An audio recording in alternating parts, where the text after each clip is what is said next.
So today we're going to go on a bit of a journey to understand how is it that we've got to the point where the UN recently came out with a report that said that we have 12 years, just 12 years, to reverse the impact of climate change, to actually reverse the damage that we've done, or we're going to have catastrophic climate change on this planet.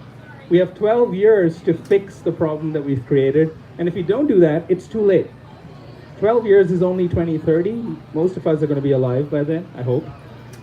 You can never tell, but I always am hopeful.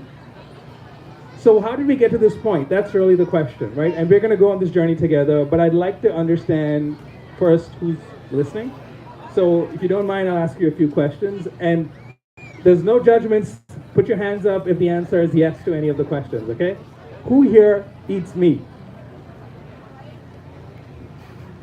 Okay? Who here is vegetarian? All right, great. And who here is vegan? Who noticed I put up my hands as a meat eater and a vegan? She did. Okay. I'm just seeing if you're paying attention. So I don't eat meat. I'm vegan, but I probably eat plant-based meat. Maybe that counts. But we'll get into that in a bit. So I don't have any words on my slides. I'm warning you now. But the pictures are worth looking at. So keep that in mind. And if at any time you want to stop me and ask questions, please do. I like having conversations more than just speaking to people or speaking at people. So feel free to interrupt me and ask any questions at any given time. We have about an hour. We'll make the best use of it, okay? So the question we're trying to answer is, how is it that we've got to the point where we have 12 years before, and pardon my French, the shit hits the fan and the planet is in deep, deep, deep trouble? How on earth did we get to this point? I have a theory, and it's, I didn't come up with this, I just did the research and I found this out. There's two main reasons we've gotten to the point that we are today. Now let's see if this works. And the answer is no. Okay, so the two main reasons are the growth in human population and the rise of technology. There's many other reasons, urbanization, unchecked capitalism, but those are boring reasons and I won't get into that. These two reasons are really interesting. And the reason for that is, let's take a big picture view. The environmental issue can get really complicated, but I like to speak about it in terms of the most widest, highest view of things. So if you zoom out of planet Earth, and you see planet Earth is 4.5 billion years old, at least as far as the research tells us. Human beings have been on this planet for 200,000 years. 200,000. So 200,000 in the context of 4.5 billion is just a little blip in history. We've not been around for that long.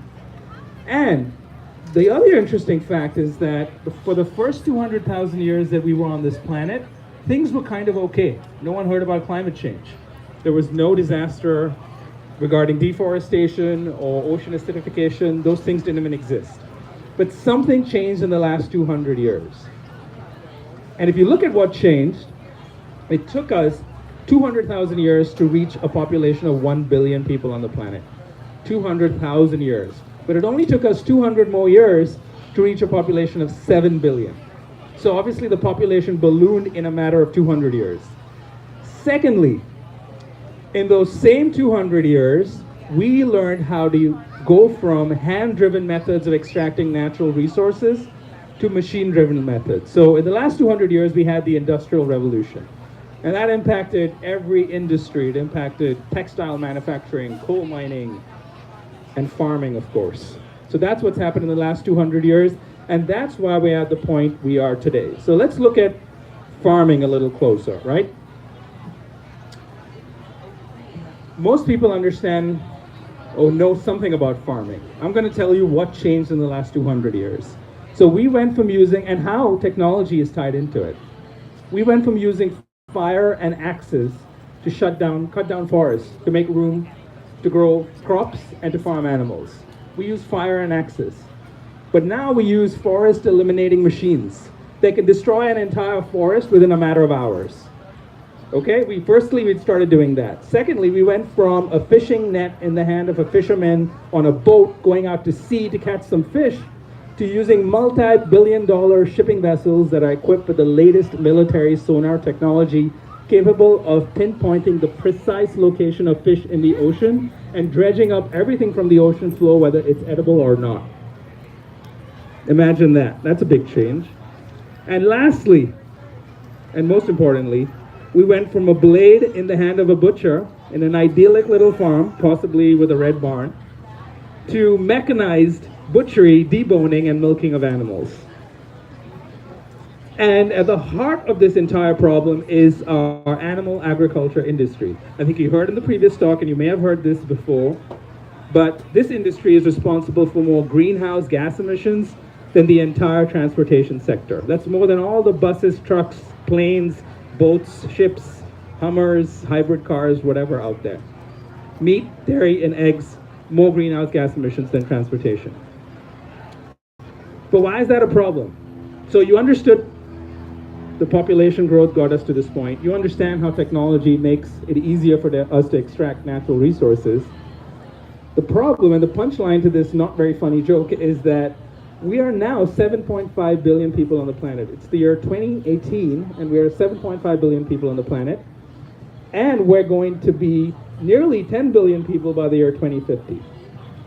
From 7.5 to 10 billion, nearly 3 billion more people in the next 32 years, if my math's correct. So the question really is, if everyone wants to be fed meat, dairy, and eggs. So for the next 15 minutes, I'm going to dive a little deeper. I'm going to spew some statistics, but stay with me, it's going to get better. There's a lot of doom and gloom now, but you know, you have to see the darkness before you can see the light, right? So be prepared for this. Okay, be prepared for this. Okay.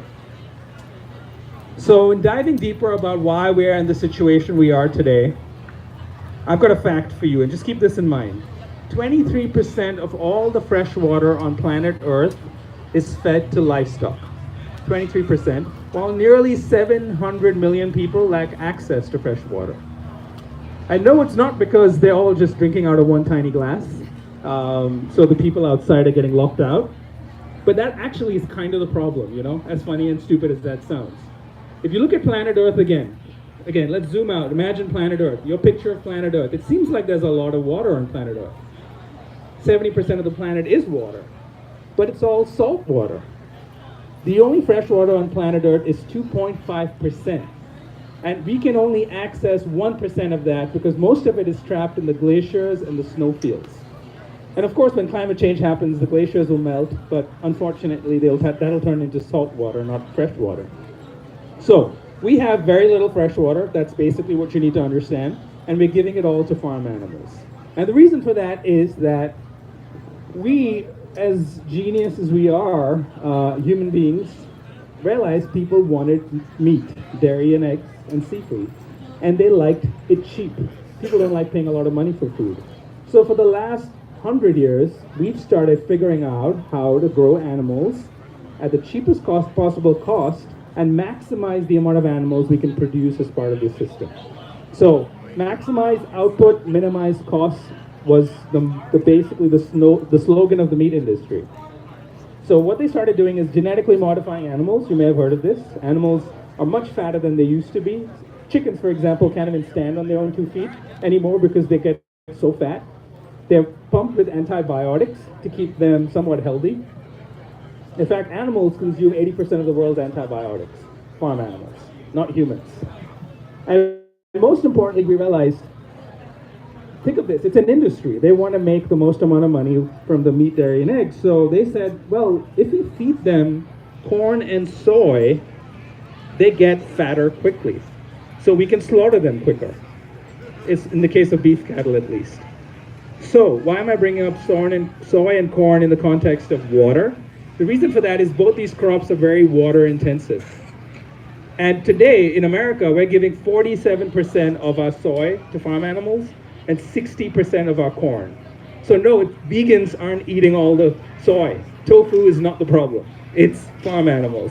So if anyone attacks you saying, hey, you're a vegan, you're eating all the soy in the world, you tofu muncher, give them that stat. 47% of soy in the US. And it's even bigger and greater if you go globally. So we're growing food to feed farm animals. And those are very water intensive crops. I won't get into the details, but because it can get pretty daunting with the statistics. But here's what you have to remember. We're growing crops that require a lot of water. Beef cattle consume about 100,000 gallons of water in their lifetime, one cow, just through their feed. Because that's the amount of water we need to grow the crops to feed the cattle. But those cows also need to be hydrated, right? They need to drink water. And then imagine these animals are packed in these factory farms. Things can get pretty unsanitary, can you imagine? These are living beings when you slaughter them. There's blood, guts, and feces everywhere. So you need water to keep things somewhat clean. And I say somewhat because it's an impossible task to keep it really clean. But you have to keep it clean because if you don't, then there's going to be disease. And if there's disease, then the animals can't be sold as meat. At least not legally. So that's the reason why beef cattle use a lot of water. Dairy cows are no better.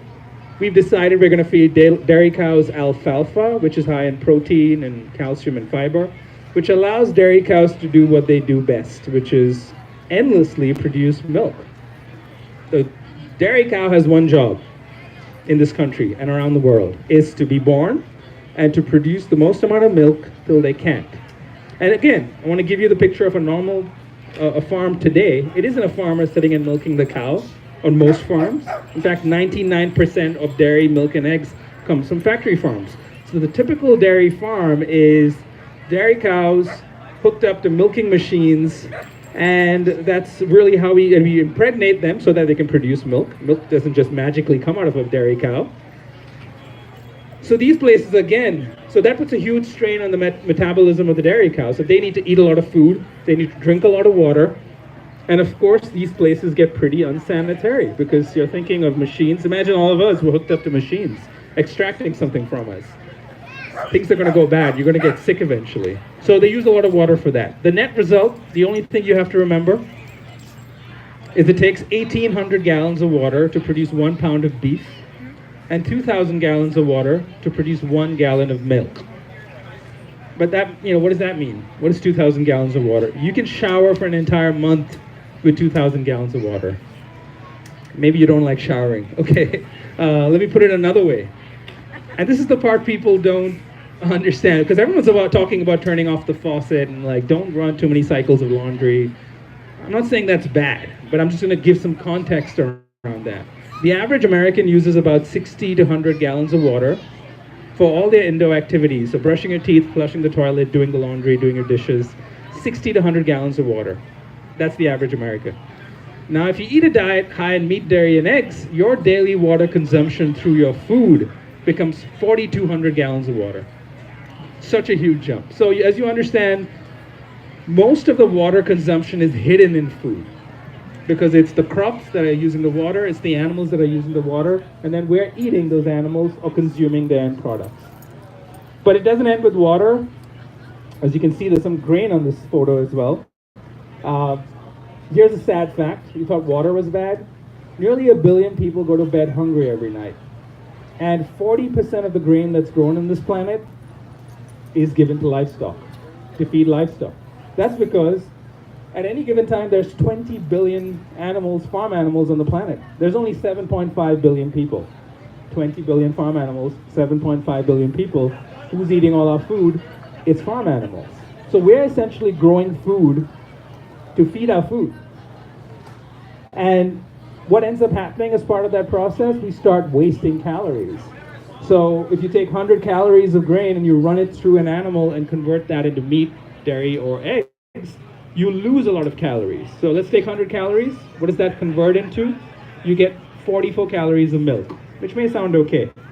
In the case of eggs, that 100 calories of food converts to 22 calories. In the case of chicken, it's 12 calories. Pork is 10. And here's the best part. 100 calories of feed that goes into a beef cow converts to only 3 calories of food, of end meat. So we're wasting 97 calories in the process of letting that animal reach slaughter weight, right? Because these animals have to be born, they have to be kept somewhat healthy, they have to be fed throughout their lives till the point where we think they're ready to be slaughtered and converted into meat. And yeah, some of you may get emotional about that, thinking about the poor life of that animal, but it's just also, this doesn't make sense. Even if you're not an emotional person and don't care about animals or don't love trees, It just doesn't make sense. We're growing food to feed farm animals while we don't have food for ourselves. In fact, beef cattle consume enough calories to feed 8.7 billion people. 8.7. And if you've been paying attention, we're only 7.5 billion people on the planet. So the world's beef cattle consume more calories than all human beings on the planet today. And if you want to continue eating this way, we're going to have, when I say this way, it means a diet high in meat, dairy, and eggs. We're going to have to grow more food in the next 40 years than we've grown in the last 10,000 years combined. So that's a lot of food. And, frankly, it's not going to happen. So we need another way. This is a very practical problem as much as it's an environmental, animal rights, or a health problem. I'm going to quickly touch on land a bit. No, this is not a real factory farm, so please don't accuse me of fake news. This is what I imagine it may become if we continue down the path we're going to be on. So today, farm animals occupy and the whole livestock system occupies 45% of the planet. 33% of our arable land, so land that we can use to grow crops, 33% of it is dedicated to growing crops to feed farm animals. So basically, to grow meat, to produce meat, dairy, and eggs, we need a lot of land. And if you want to continue eating this way and feeding the world using meat, dairy, and eggs, we're going to need 50% more land by the year 2050. And the harsh truth is, we don't have that land, unless Elon Musk takes us to Mars, but even then we probably will ruin Mars. That's just what we do, right? We make things terrible. So we are obviously running out of land, and it's because of factory farming, because it requires so much land. And for anyone thinking, but what about those grass-fed cows and organic farms? Aren't they better? Well, in fact, they need more land because those cows need to be grazed. They need to eat grass, and grass grows on the ground that's on the land. In fact, factory farm cows will use less land. That's the reason why the system exists the way it does. That's why we cram animals in tiny factories. It's because it's the most efficient way to produce cheap meat, dairy, and eggs. And so people who run those farms make the most amount of money by using the least amount of resources that they have to spend money on. So land's going to be a big problem in the future. But here's the best part. This is my favorite part of this talk. Okay? And you'll understand why quickly. So factory farming produces about 400 harmful gases that are released into the atmosphere, like nitrous oxide, hydrogen sulfide, ammonia. If you've seen any products that have ammonia in them, you'll see all these health warnings because these gases are not good for health. And imagine the community surrounding these farms, the impact it has on them. There's enough data now and statistics to prove that communities near farms end up developing higher rates of asthma and other problems related to lung diseases. So that's all happening because factory farms produce a ton of harmful chemicals released in the atmosphere.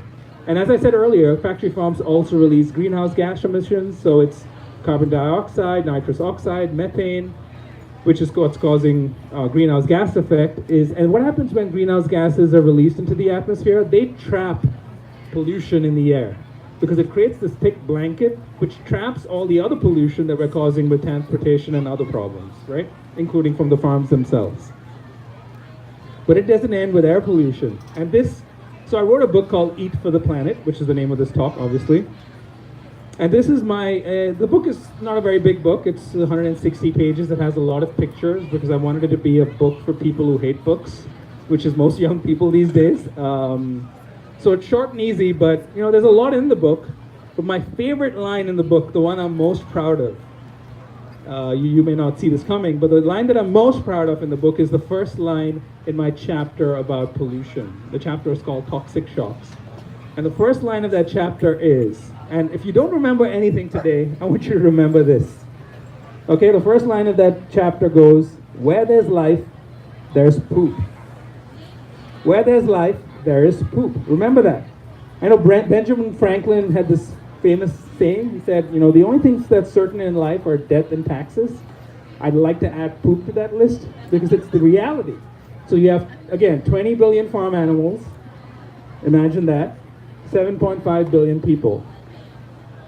When it comes to people on the planet, there are regulations around waste disposal. There's laws around that. You can't just throw your poop into the street. That you'll probably get arrested or at least fined.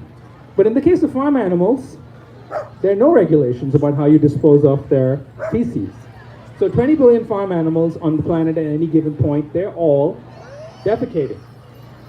So much so that in the US, farm animals produce 369 million tons of poop. That's enough feces to fill the Empire State Building every day for an entire year. And if anyone's been to New York City, I lived there for 16 years, the Empire State Building is pretty big. Imagine that's how much poop we produce in the country just from farm animals. So what happens to all that farm animal waste? Where does it go? What do we do with it? And what we do with it is we take that waste from these factories and we channel it into these open air lagoons, these cesspools. Some of it's converted into fertilizer. I'm sure some of you thought of that. Like, yeah, poop can be converted into fertilizer. But it's far too much. So only a fraction of it is converted into fertilizer. And that fertilizer is applied to the soil. There's way too much of it, so it ends up causing more problems for the soil than actually helping it. But most of these farms, what they end up doing is they take this toxic sludge that's in these open cesspools, and they spray it in the neighboring farms. So again, you can imagine the impact on the communities around them. If not only are there harmful gases in the air, but now they're spraying poop around. So that's obviously not good, all right? But I want to pause here and take a bit of a diversion, and we'll come back to the issue of farm animal waste. Who here likes marine animals? That's a broad question. Like, what's your favorite marine animal, ma'am? Do you like dolphins? Yeah. Okay, she likes dolphins. Who likes turtles? Turtles? Anyone else with their favorite marine animal? Whales? Of course, everyone loves whales. Has anyone seen the movie Finding Nemo? Or heard of it? No? Clownfish are pretty cute. Can we all agree clownfish are cute? Okay, great. Of course. So I want you to think of your favorite marine animal. Just like plant that idea in your head for a second. And then I want you to look at this. What I'm going to show you is not disgusting, not truly disgusting. It's just a picture of food. Food on a beach. So this is what most people in this country and around the world, at least this part, they'd consider to be pretty delicious food. That looks like a pretty tasty burger if you eat meat. If you watch TV, you see every other fast food ad, they probably have a photo like that, saying try our surf and turf burger or something. So imagine this burger. I'm going to now tell you what's really in this burger. All right, so you have for now, ignore the shrimp. We're going to pay attention to the beef patty and the dairy and the cheese. So remember what I said earlier. 20 billion farm animals on the planet alive today, 7.5 billion human beings. All those farm animals poop.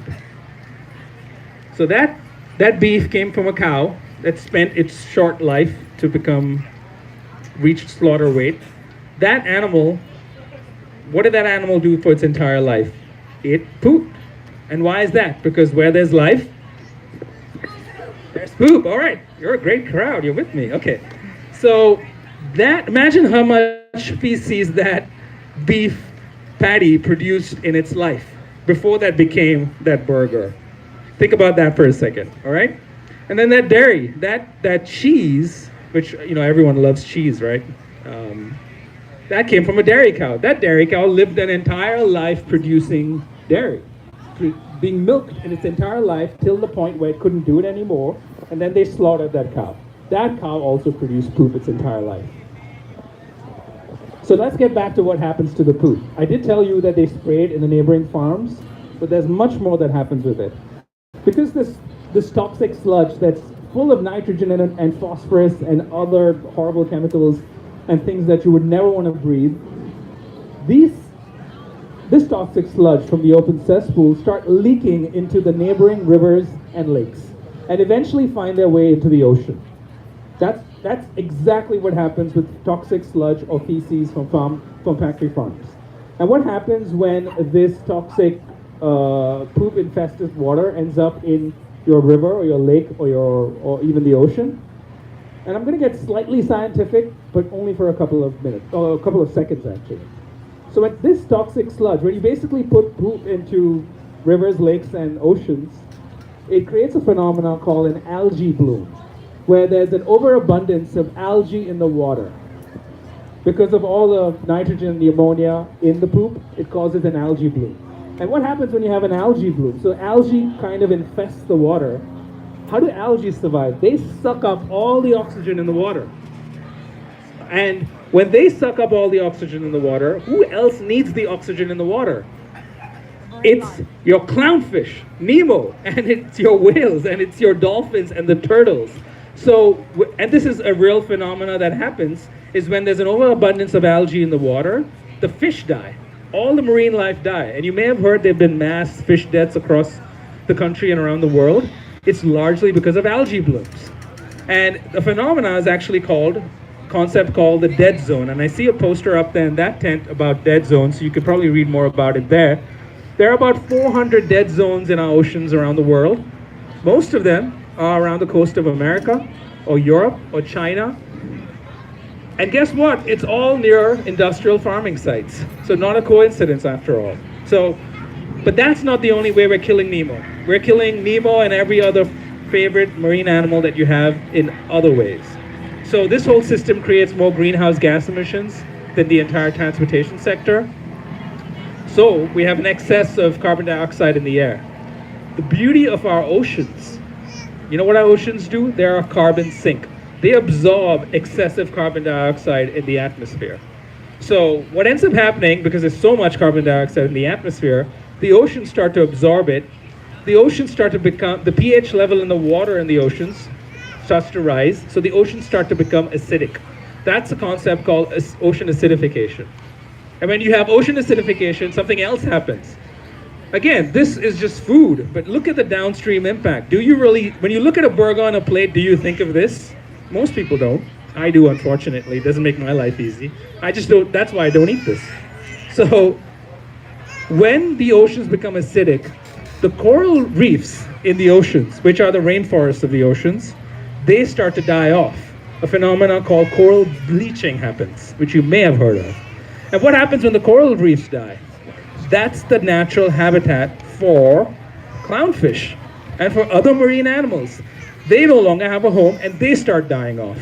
So it's not just the feces from the animals in factory farms. Now it's the greenhouse gas emissions that are inadvertently killing your favorite marine animal. But I wish it ended there. I mean, I really wish that was all I had to say about this topic. But it gets really worse. We're also overfishing our oceans. Since the year 1955, 90% of the top predators in the ocean have been wiped off. And some predict by the year 2050, I see Sea Shepherd has a booth over here, they talk about this a lot, we won't have any wild seafood left by the year 2050 at the rate we are fishing our oceans. And what ends up happening, as I said, we don't use, like, you know, when most people who eat fish like to think their fish come from fishermen. Well, that may be the case for some people, but most of the fish is through these multi-million-dollar shipping vessels called trawlers that basically dredge up everything from the ocean floor, including dolphins and turtles and other animals that we don't even want to eat. But they die. They're called bycatch. They end up dying in the process. So overfishing is another way we're destroying our oceans.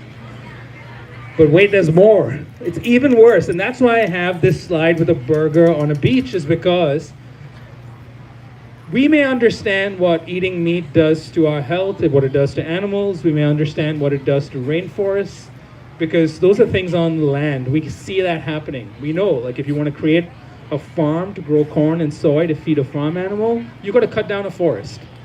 But no one really thinks about what's happening in the ocean and what is it that your meat and cheese has to do with the oceans. Most people assume, well, it must be because I'm eating seafood. Well, that's part of the problem. But it gets worse for the oceans because we're also dumping toxins and PCBs and millions and millions and millions and millions of tons of plastic into the ocean. So what happens when with plastic? Plastic doesn't biodegrade, it becomes smaller, breaks down into smaller pieces. So all this plastic that finds its way into the ocean, they become these small pieces of plastic.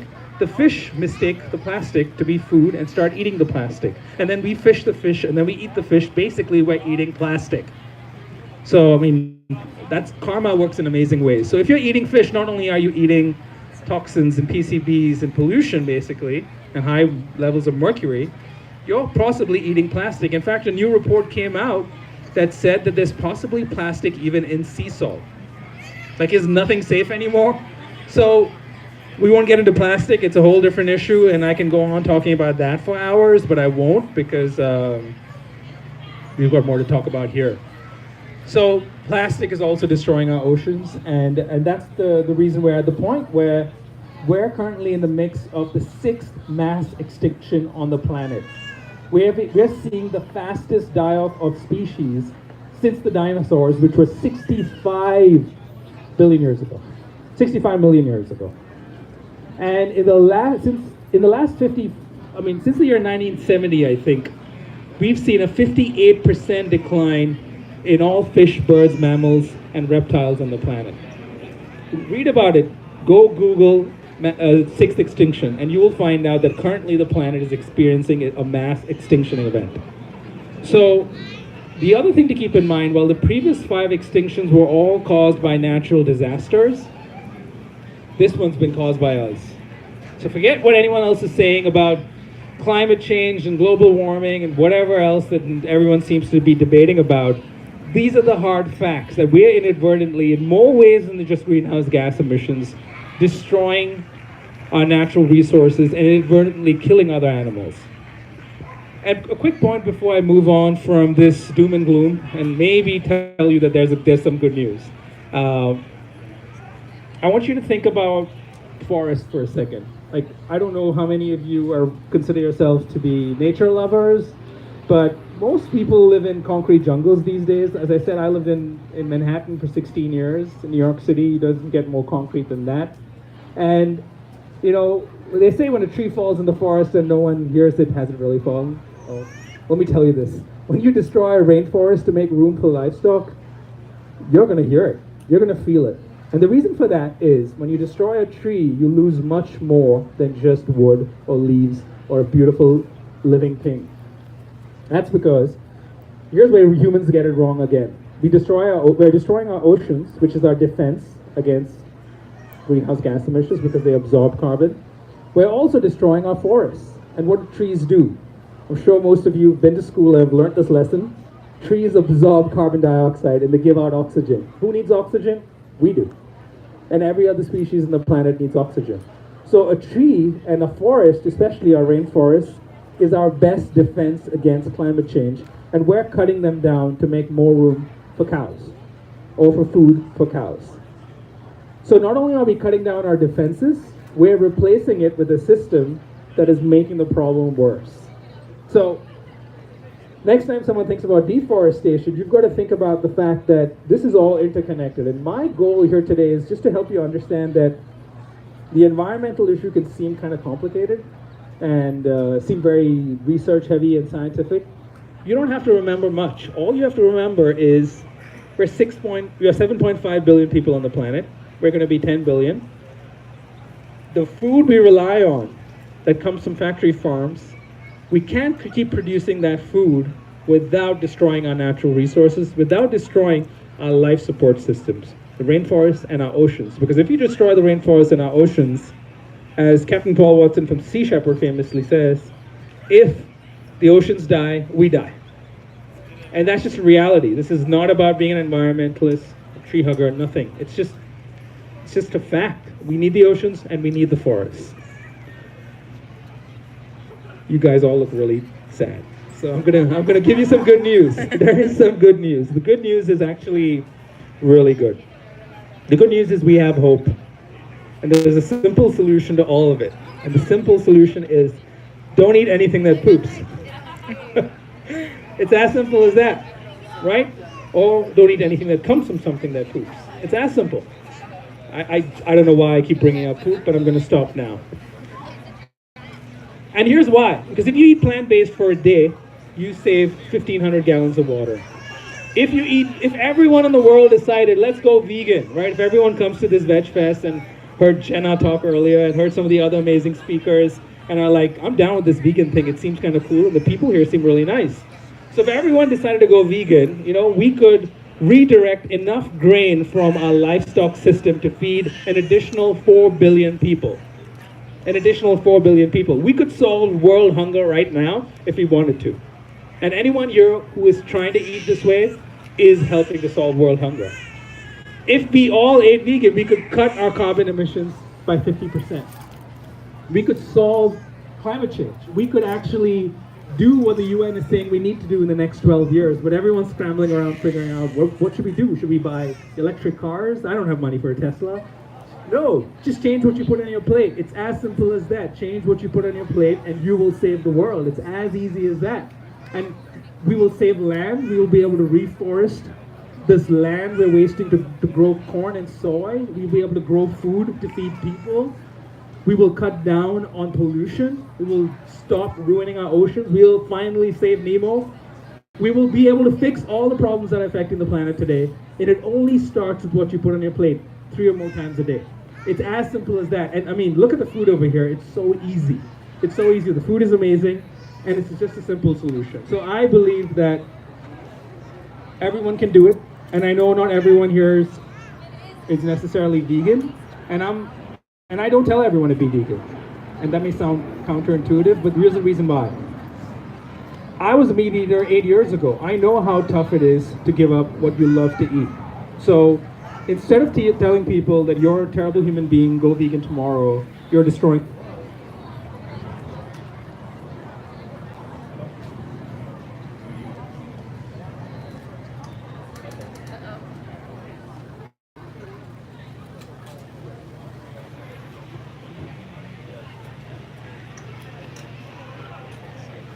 AV system got so excited it found out. You get stuck inside.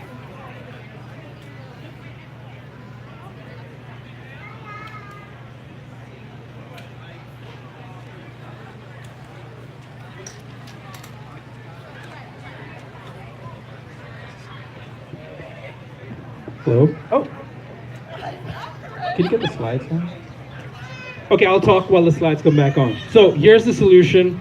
It's very simple. I have a 3-step plan to help people shift this way. It's in the book as well. Of course, you want to go vegan tomorrow, more power to you. Vegans are magical, I agree. That's on her t-shirt, by the way. So I think that it's simple. Just start with moderating your consumption of meat, dairy, and eggs. Just cut down your consumption. Do it once a day, once a week, do meatless Mondays, eat meat on the weekends. And for those who are vegan or vegetarian or eat this way, please tell other people this. Just start somewhere. It doesn't have to be all or nothing. Just do whatever you can. Don't let perfect be the enemy of good.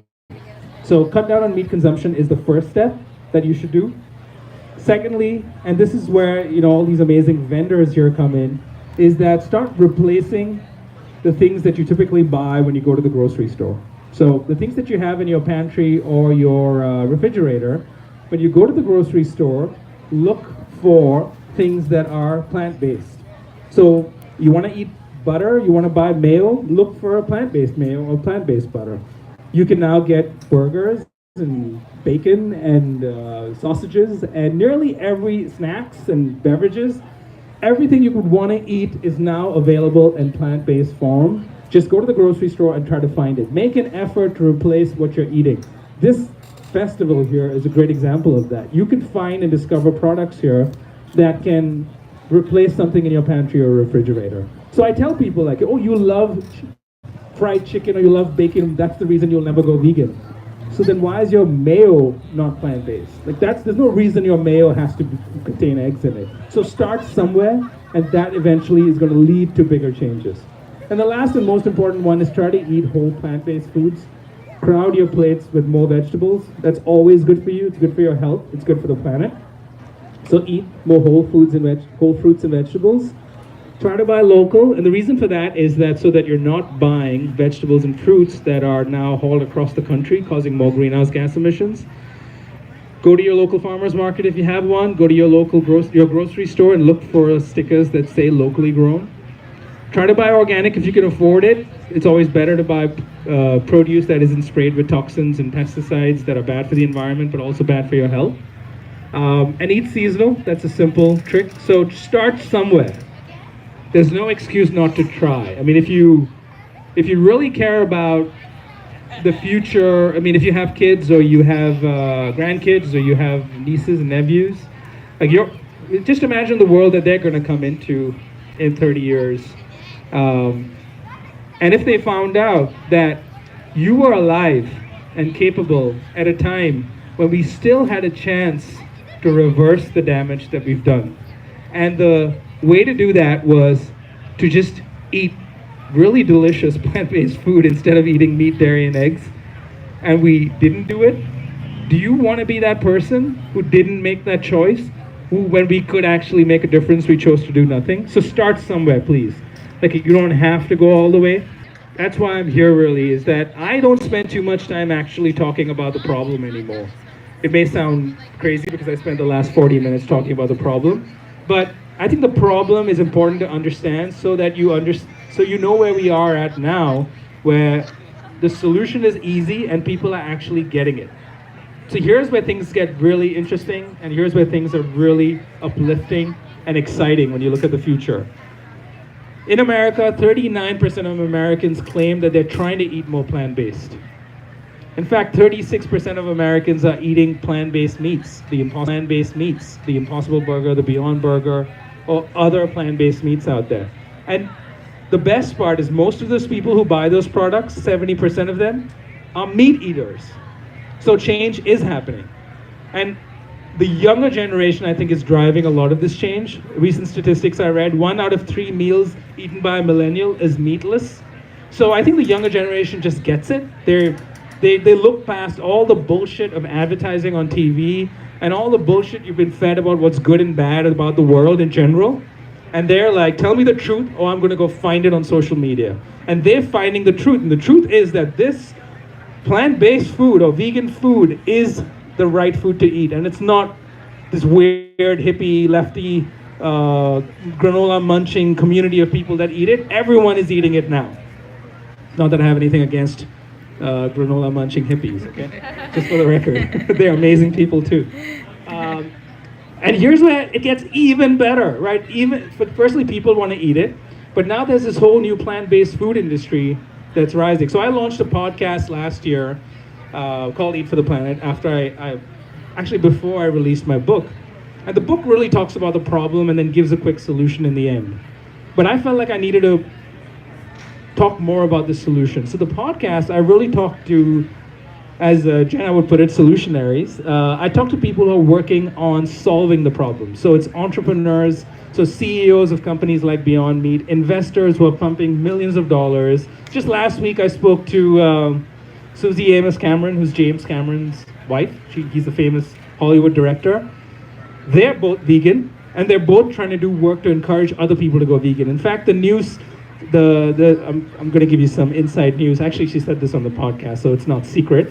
The next Avatar movie, which is coming out, he's working on Avatar 2 and 3. The entire set, the catering on that movie, is all vegan.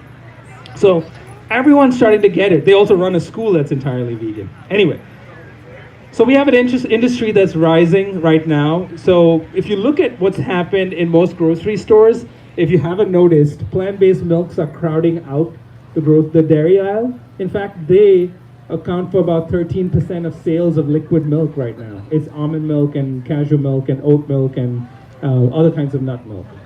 So this industry is now a $1 billion industry, and you have investors like Bill Gates and Richard Branson saying, oh, the future of food is plant-based. Forget Bill Gates and Richard Branson for a second. You know, all the terrible slides I showed you earlier and the terrible facts, that is being done by companies by meat giants like Tyson and Cargill. Those are some of the biggest meat giants. I just read a book last week about Tyson and how they got started. It's fascinating how they became the gigantic meat monolith that they are. But here's the good news. Tyson and Cargill are also investing in this industry. So Tyson invested in Beyond Meat because they recognize, and here's what you need to understand about people who run factory farms. and some of you may be surprised I'm saying this, I don't think they're bad people. I just think they're capitalists and they like money. If they could make the same amount of money as they make right now by torturing and killing animals and polluting the environment and destroying our planet, if they could make the same amount of money growing bananas, they would grow bananas. And they're seeing the new plant-based food industry and saying, okay, firstly, our industry is actually going to eventually run into a bit of a problem. We're not going to have enough land, we're not going to have enough food, we're not going to have enough fresh water. So this is purely a financial decision for them. They see that this industry that they run today, the meat industry, is unsustainable, not necessarily from an environmental standpoint, but from a financial standpoint. And they see if there's going to be companies developing meat from plants or meat from cells of animals that'll be made in a lab, they want a piece of that pie as well. So they're investing in these companies, and yes, there's cause for concern there too, because if you look at the history of these companies, they don't really care much about the environment, and they're ready to cut corners as long as they can keep the price of their products low. So yes, there's some cause for concern, but the plus point in the short term is that if companies like Beyond Meat and Impossible Foods and Memphis Meats, which is producing lab-grown meat, get money from the meat industry, they're also getting access to manufacturing capabilities, distribution capabilities, marketing capabilities, and billions of dollars that can now be used to sell products that are actually good for you, good for animals, and good for the planet. So yes, you should hold them accountable if they do bad things, and I try to do that. And I have conversations with people from places like Beyond Meat or others who are investing in this industry. I'm always trying to look at the bigger picture and always ask them, so, okay, great, Tyson has thrown a few million in your direction. And I say few million because the meat industry is $1 trillion industry. A few $1 million is change for them. And what if they make your new industry equally bad, right? What if you now start to destroy the planet growing plant-based food? And these are conversations we need to start having. But the good news for now is that at least people are seeing there's an opportunity here. Even if it's purely for financial reasons, it doesn't matter. Money doesn't, the planet, animals don't care where the money's coming from. Think of a farm animal. Imagine if you could create a food system in the next 30 years that doesn't involve farm animals. Oh, it becomes really just a small segment of the entire industry. There's tremendous power in that. So I think the future is really exciting because of the fact that the meat industry is actually sitting up and taking notice. And it all started at places like this, Little Veg Fest, where people talked about eating vegan. And that has now grown into a movement. Some of the people who went vegan have done things. Like I went and started a media company. I now wrote a book and I'm standing over here. Others went and started companies like Beyond Meat. And many others are starting new companies that are most likely going to change the world. And it all starts because they understood this at some point in their lives like I did, or like some of you hopefully are understanding now or have understood. And it's individuals that make change happen. As crazy as that may seem, that is the only way change happens. It starts firstly with what you eat, and then after that, this is what happened in my case, I changed how I was eating, but 2 years in I said, well, I need to do more, because if I could change, because I used to be a big meat eater. In fact, I would call myself a meat bully. I would make fun of people who were vegan and vegetarian because I thought they didn't have good taste in food. And look at me now. So if I could change, I kept thinking what it is that I need to say or show people to make other people understand what I understood. So that's really why I started One Green Planet, because I wanted to communicate with people like the former me.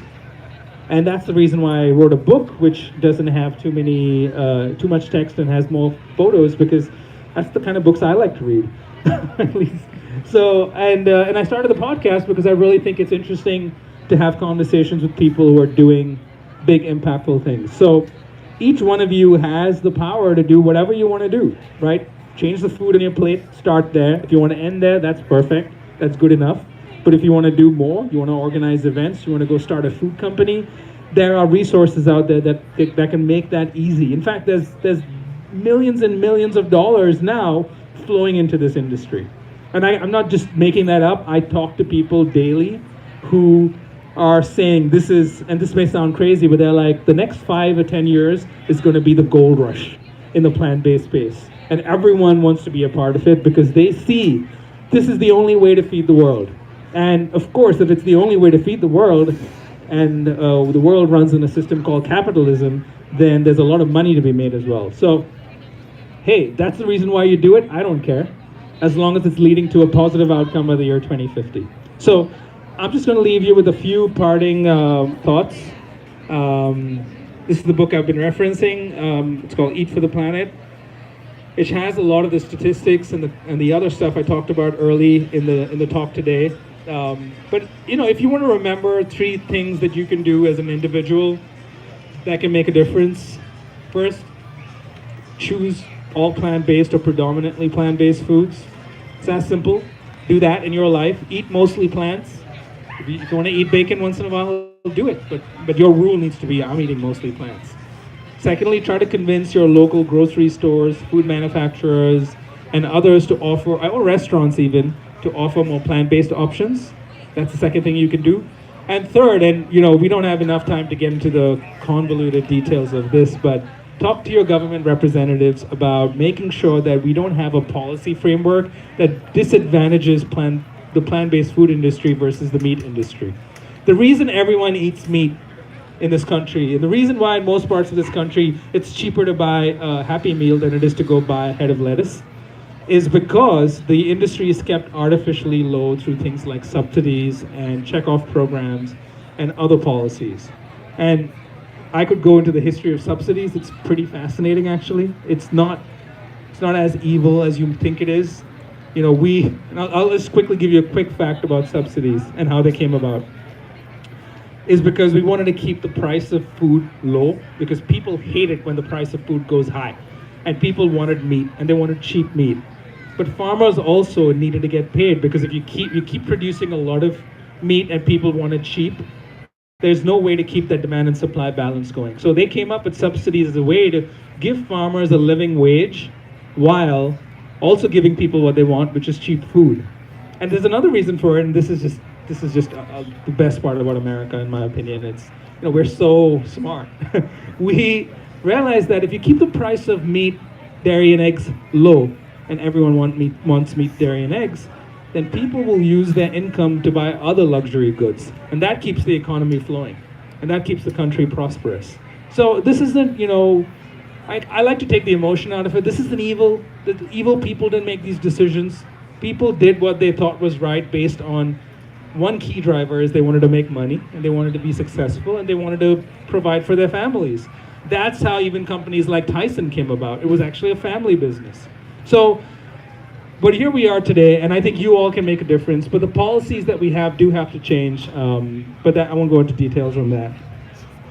So what ends up happening if we get it right, and I know I'm almost out of time, I think that if we get it right, by the year 2050, if we all start to eat plant-based, or at least predominantly plant-based, we're going to be in a much, much better place. I think we're going to be able to feed the world without destroying our planet's life support systems like our rainforests and our oceans.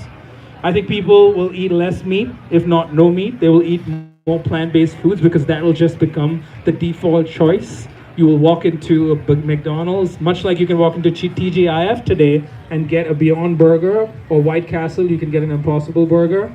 You'll walk into McDonald's and the default choice, the best choice, the cheapest choice will be a plant-based option.